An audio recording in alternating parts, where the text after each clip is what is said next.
Наречие обозначает признак действия.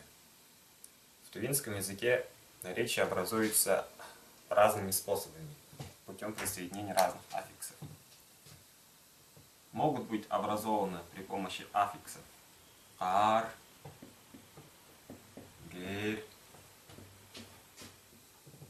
кар, гер. Например,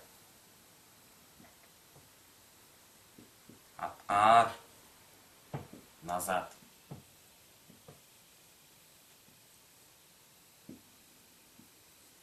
Бурунгар вперед.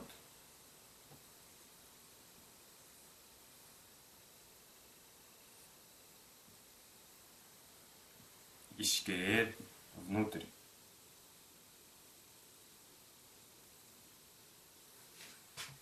Также наречие образуется путем присоединения аффиксов он, ин, ун, ün. Слова, например, кажын, зимой, чайын, летом, жазын,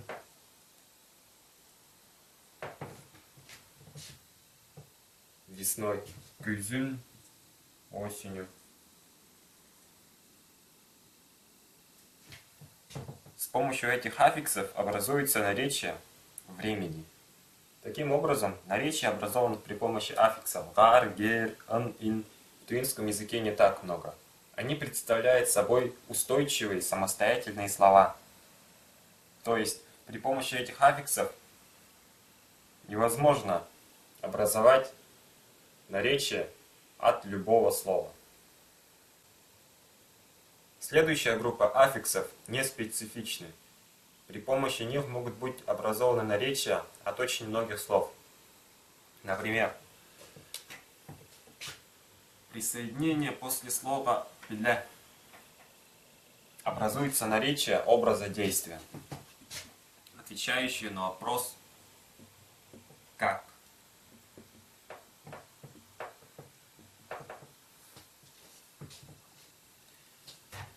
После слог присоединяется только к существительным. Например, күш-бле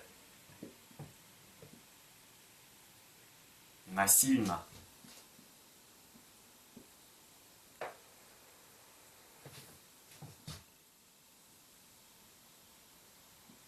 Түргені-бле быстро.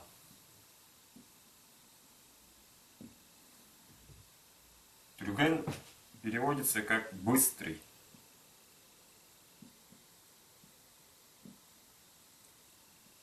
Быстрый.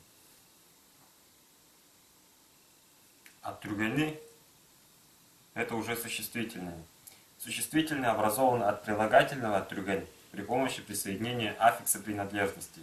Түрген, түргени, быстрота. Быстрота.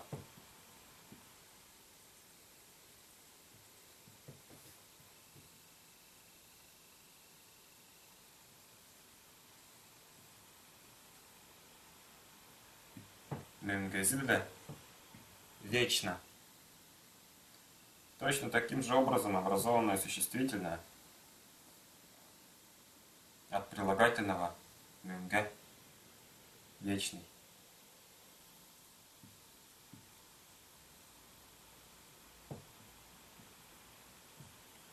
Оварымжалыбле.